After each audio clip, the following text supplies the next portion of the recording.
On se pose souvent la question, quel est le meilleur exercice pour soulager notre douleur au dos? Et si le meilleur exercice n'était peut-être pas un exercice ou peut-être pas un exercice spécifique? Il y a des chercheurs qui se sont intéressés à cette question et qui ont réfléchi notamment à ce que la marche pourrait être plus efficace pour traiter les douleurs au dos que des exercices plus spécialisés, si je puis dire. Même question avec le yoga, avec le pilates, avec le tai chi et d'autres activités physiques plus générales. Et c'est important de se poser cette question parce que les douleurs au dos, c'est très fréquent et parfois, c'est peut-être votre cas, on a tendance à chercher une cause unique à notre douleur au dos. Par exemple, on a une mauvaise posture, on se dit qu'on a une vertèbre de déplacée ou un disque de déplacé. Est-ce que ça se déplace un disque?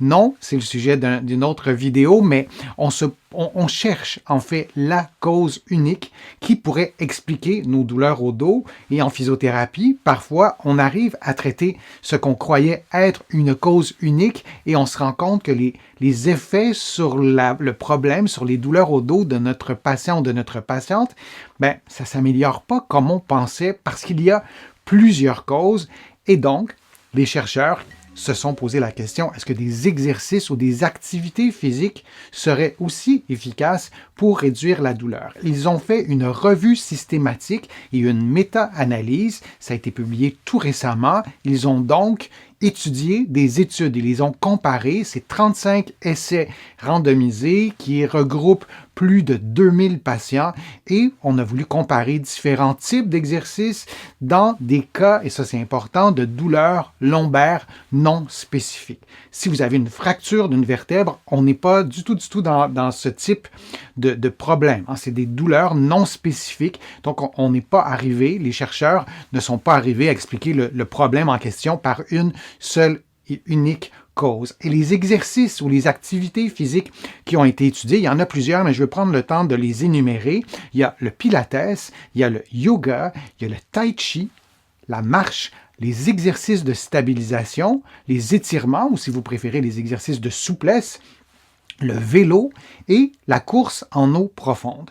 Et ils ont comparé plusieurs façons de bouger et le résultat global de leur recherche, c'est que l'exercice ou l'activité physique dans son ensemble réduirait la douleur lombaire et certains types d'exercices la réduiraient davantage et certains types d'exercices ou d'activités physiques qui se démarquaient des autres et les chercheurs n'ont pas étudié seulement les effets sur la douleur, mais les effets sur la fonction, c'est-à-dire est-ce qu'une personne arrive à faire des choses fonctionnelles, à faire son lit, à se déplacer, à effectuer ses tâches de la vie quotidienne, par exemple, ou les tâches qu'elle effectue au travail. Alors ça aussi, ça a été étudié et les effets étaient beaucoup plus marqués, beaucoup plus positifs sur la douleur en ce qui concerne le pilates, la marche et le tai chi, le yoga aussi dans une moindre mesure.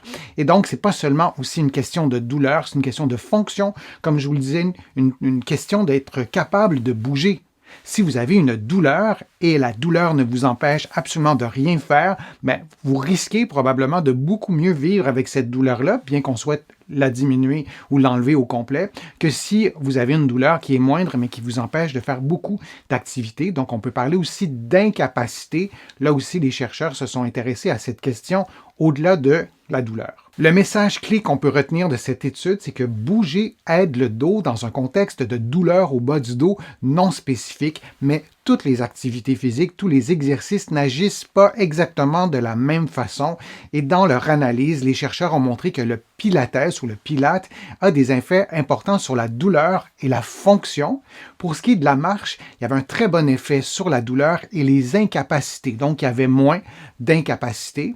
Et le tai chi, quant à lui, avait des effets intéressants, oui, sur la douleur et possiblement liés au fait que les mouvements sont lents, qu'on porte attention à notre posture, aux spécificités de nos mouvements et de notre contrôle postural aussi. Le yoga, quant à lui, avait des effets modérés, mais quand même utiles.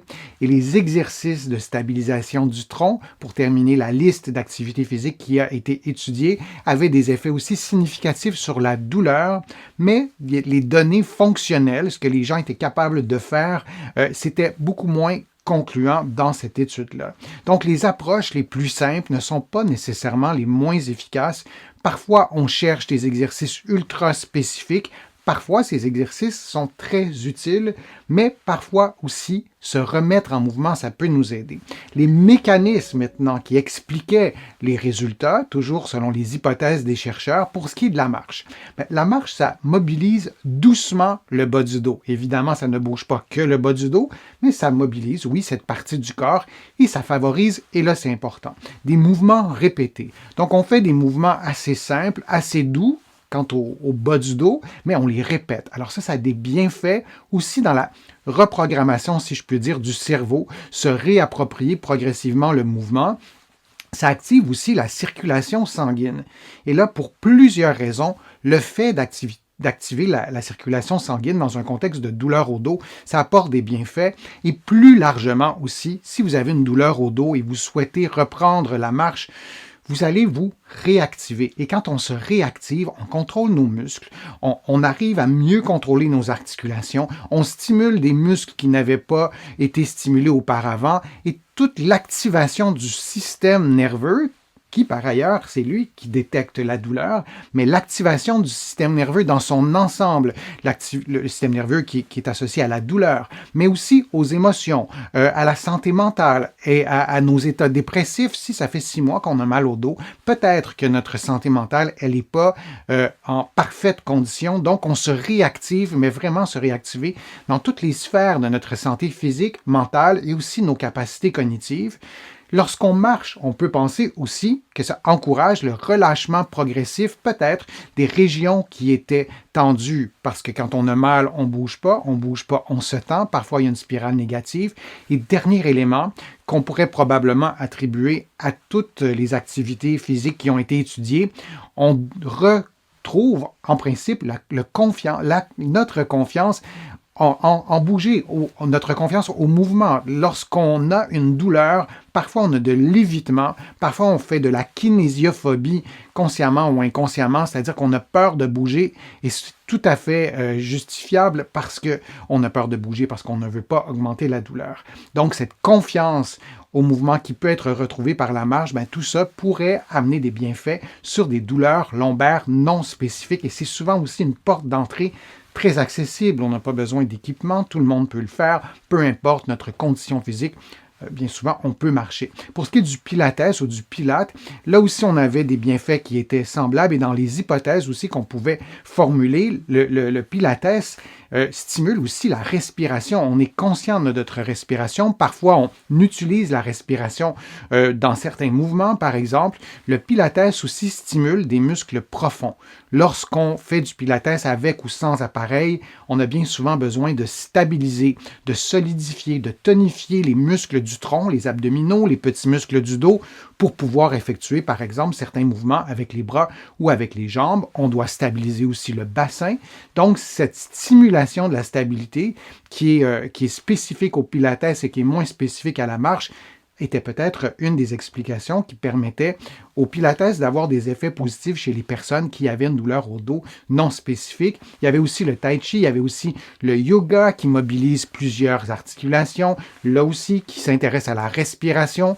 On n'oublie pas que le muscle principal de la respiration, le diaphragme, s'attache au bas du dos. Donc, il y a vraiment des liens anatomiques entre la respiration et le bas du dos et aussi les douleurs au bas du dos. Tai chi, yoga, pilates aussi, la marche aussi, ça stimule la détente, ça nous fait du bien et ça stimule aussi la proprioception, c'est-à-dire la capacité de votre corps à bien sentir la position des différents segments dans l'espace. Et parfois, lorsqu'on a de la douleur chronique, notre proprioception peut être altérée. Et en terminant, les exercices de stabilisation du tronc. Alors là, on est dans quelque chose de quand même assez spécifique, mais il y avait dans ces exercices des bienfaits aussi liés à la douleur. Donc, en conclusion, le dos n'a pas toujours besoin d'être dirigé dans des exercices ultra spécifiques. Je vous invite à consulter quand même un professionnel de la physiothérapie ou un kinésithérapeute pour avoir une bonne évaluation. Et je vous l'ai dit dès le départ, cette étude était consacrée aux douleurs non spécifiques. Et dans certains cas, on connaît la cause du problème qui cause votre douleur et toute cette situation doit être traitée très spécifiquement. J'espère que ça vous a encouragé à bouger. C'est tout pour aujourd'hui. Je vous dis à une prochaine vidéo, à une prochaine fois. Je suis Denis Fortier. À bientôt.